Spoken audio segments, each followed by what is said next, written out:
Okay, so the other type of factoring, again, still a trinomial, so 3 terms. This time, the number in front of the x squared is not going to be 1. And this is what we're going to call slide and divide. I always underline the divide part because that's the most common part forgotten.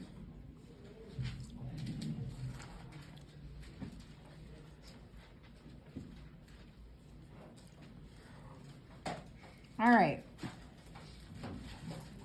I'm going to first go through slide and divide. 2x squared plus 11x plus 5. I'm going to let everybody get caught up here.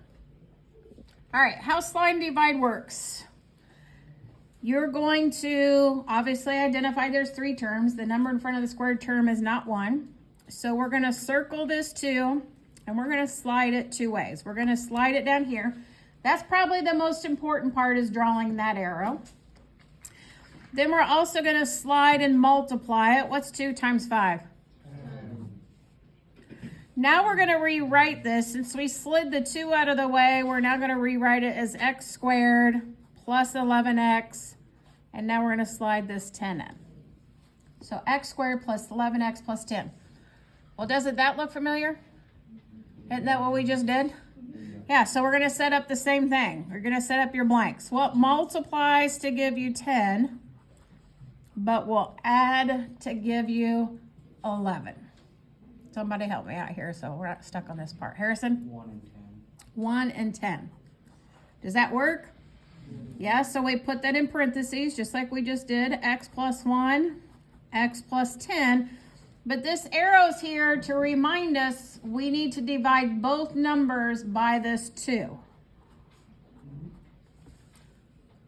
Now, if it reduces, we need to reduce. If it doesn't reduce, factoring doesn't like fractions either. So let's look at this first part. Does 1/2 reduce? No, but I can't leave the fraction, so I bring the 2 in the front of that parentheses. So 2x plus 1. Does 10/2 reduce? To what? And we have just factored that problem.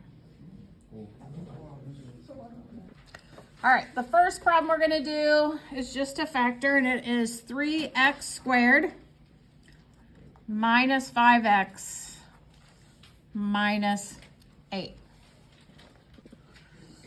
So I'll go through this one slowly. Again, repeating the process. So we circle the coefficient in front of the squared term. Do not forget to draw that arrow down. That's probably the most important part. Slide and multiply 3 times -8, which is -24.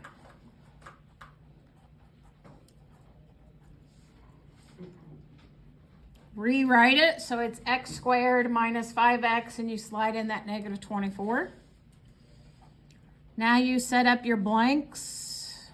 What multiplies to give us a -24, but adds to give us -5?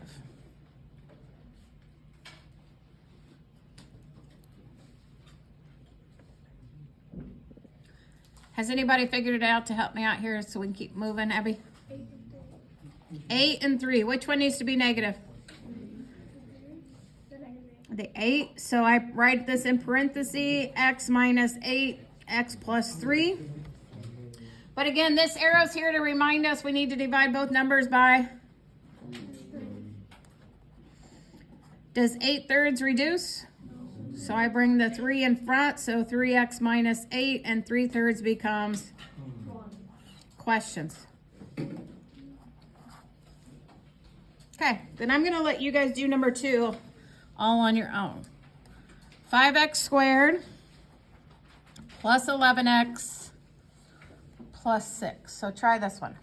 All right, I see a lot of the right process here. So you set it all up. X squared plus 11x plus 30. What multiplies, Deoncia, to give us 30 but adds to give us 11? 5 and 6. Then I saw x plus 5, x plus 6. What should we divide by?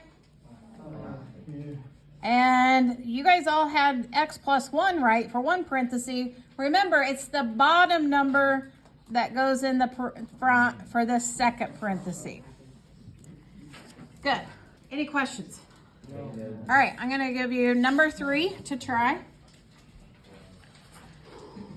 8x squared plus 6x plus 1. Try this one.